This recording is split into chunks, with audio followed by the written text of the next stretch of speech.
नमस्कार दोस्तों, क्या आपने कभी सोचा है कि एक साधारण इंसान जिसने खुद को हमेशा दूसरों से कमतर समझा, कैसे बन गया भारत का सबसे प्रिय उद्योगपति।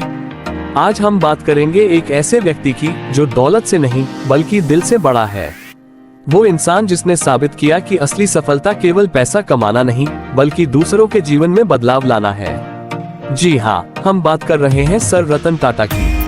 ये कहानी सिर्फ बिजनेस की नहीं है, ये कहानी है संघर्ष, मेहनत और करुणा की। इस वीडियो में आप जानेंगे कैसे सर रतन टाटा ने अपनी जिंदगी में अनगिनत चुनौतियों का सामना किया और हर बार उन्होंने खुद को और ऊंचा उठाया। तो दोस्तों, इस वीडियो को अंत तक जरूर देखिए क्योंकि यह आपको न केवल प्रेरित करेगा बल्कि आपकी सोच भी बदल देगा। सर रतन टाटा का जन्म 28 दिसंबर 1937 को हुआ था, लेकिन शायद आप यह नहीं जानते होंगे कि उनका शुरुआती जीवन काफी संघर्षपूर्ण था। जब वो सिर्फ 10 साल के थे, उनके माता पिता का तलाक हो गया। इस घटना का उनके जीवन पर गहरा असर पड़ा, लेकिन इससे उनका इरादा नहीं दिगा। वो एक मजबूत इंसान बने जो हर मुश्किल का सामना मुस्कान के साथ कर सकता था। विदेश में पढ़ाई के बाद उन्होंने अपने आरामदायक जीवन को छोड़कर भारत वापस आने का फैसला किया। We as a country or the citizens of a country need to get back the pride that we should have, that we are Indians, and that we should be proud of. क्योंकि उनके दिल में हमेशा अपने देश के लिए कुछ बड़ा करने की इच्छा थी। सर रतन टाटा ने शुरुआत की टाटा स्टील में एक सामान्य कर्मचारी की तरह। उन्होंने दूसरों की तरह हेलमेट पहना और जमीन पर काम किया, ये दिखाने के लिए कि नेतृत्व सिर्फ आदेश देने का नाम नहीं है बल्कि खुद उदाहरण पेश करने का भी है। My enthusiasm in the new India of tomorrow continues to be there. I continue to feel the need to support enterprising young Indian. I've been fortunate to see the country transition from a controlled country to an open economy. I've seen it grow, and I feel extremely proud and happy to have been a part of this great transformation. लेकिन sir Ratan Tata की सोच सिर्फ भारत तक सीमित नहीं थी। उन्होंने Tata group को ग्लोबल ब्रांड बनाया। कोरस स्टील, जगुआर और लैंड रोवर जैसे बड़े बड़े अंतर्राष्ट्रीय ब्रांड्स का अधिग्रहण कर उन्होंने साबित किया कि भारतीय कंपनियां भी दुनिया की बड़ी कंपनियों को टक्कर दे सकती हैं। आप सोच रहे होंगे कि सर रतन टाटा तो बड़े उद्योगपति हैं, पर वो इतने खास क्यों हैं? क्योंकि उनके पास सिर्फ व्यापारिक बुद्धिमत्ता ही नहीं बल्कि एक बड़ा दिल भी है। वो मानते हैं कि एक सफल इंसान वही है जो समाज को कुछ वापस दे सके।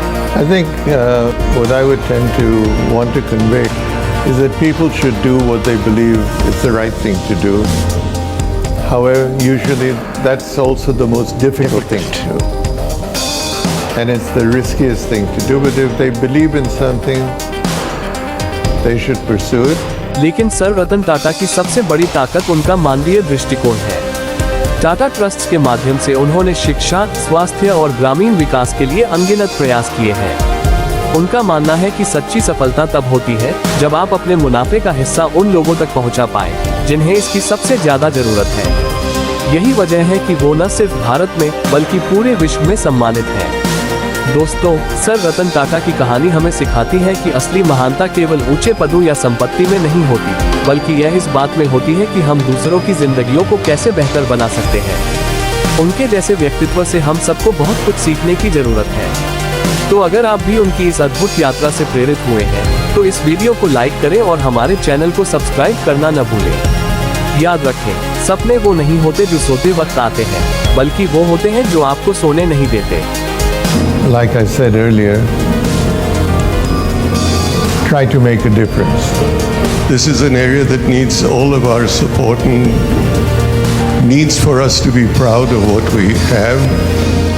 But it needs for us to be keen to not be satisfied with what we have, but to go further and to be leaders in the world, not in the country alone.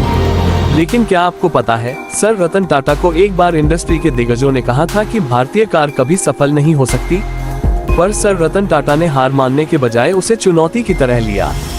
उन्होंने Tata indica बनाई, जो भारत की पहली स्वदेशी car थी। फिर भी लोगों ने उनकी आलोचना की, लेकिन टाटा साहब ने कभी पीछे मुड़कर नहीं देखा। उन्होंने साबित किया कि अगर हिम्मत हो तो कुछ भी असंभव नहीं है। क्या आपने कभी सुना है किसी उद्योगपति को कहते हुए कि मैं उस दिन सबसे खुश हुआ जब मैंने टाटा नैनो लॉन्च की? जी हाँ, सर रतन टाटा का मानना था कि हर भारतीय का सपना होता है अपनी खुद की कार खरीदना, और इसी सोच ने जन्म दिया टाटा नैनो को, दुनिया की सबसे किफायती car. If you had an idea, your boss or your manager politely told you, and sometimes not so politely, that you need to gain some experience before you open your mouth. You need to roll up your sleeves and spend 5 years on the shop floor. Then you can talk. And that's not what enterprise is today. Enterprise today is an ability of someone who may be in his 20s, who has a good idea, and he needs to find a way to implement. Young people we have been meeting, that I'm the one who's going through the learning exercise, because many concepts that are being talked about 5 years ago, if you asked me, I would say I doubt that they would be workable or successful, but they are. And so the innovativeness and the imagination of some of the young people is truly inspiring to me, because it shows a new kind of vigor. There's new technology which the digital world brings to the table, and the reach is very different from the brick and mortar. And so it's a totally new, exciting area. It's merit based. It's not whom you know and who has got you started. So to me, it's a very refreshing part of a new India. सेवानिवृत्ति के बाद क्या sir Ratan Tata ने आराम किया? बिल्कुल नहीं। उन्होंने युवाओं में निवेश करना शुरू किया।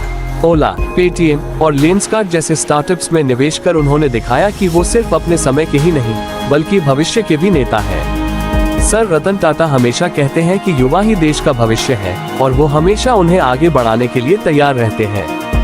My dream for the future of India is to see India grow, continue to grow and become an economic power, to be a country of equal opportunity for all Indians in a united form where all laws apply to all Indians as one. I believe this country is a nation that we should all be proud of. दोस्तों, क्या आपको ये पता है कि sir Ratan Tata ने 1999 में Ford को खरीदने की कोशिश की थी, लेकिन फोर्ड के अधिकारियों ने उन्हें काफी अपमानजनक तरीके से ठुकरा दिया था। फोर्ड के एक अधिकारी ने यहाँ तक कह दिया था, अगर आपको कार बनाना नहीं आता तो इस बिजनेस में क्यों हो।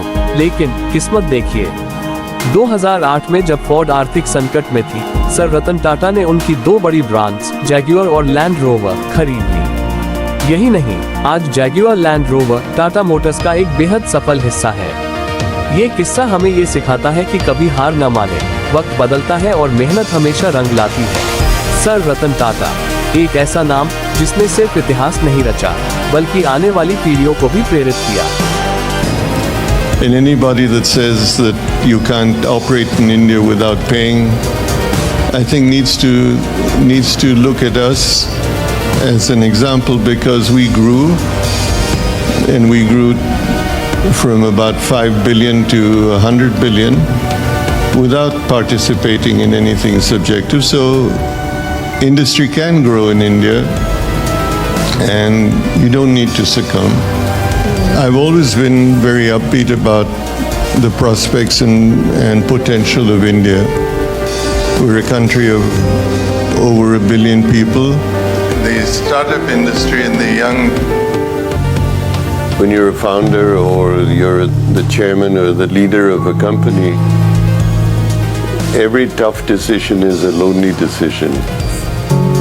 And you're very lucky if you're surrounded by people who can provide you with the right type of mentoring and the right type of counseling that take you through that decision. Most of the time it's disagreement on what should be done. Go against your colleagues and do what you believe is right, or fall in line with what they say. which is often a difficult thing because you should be doing what you believe is right. And I hope that we can all play our parts as we are to make it the great power it needs to be. Thank you again for this recognition.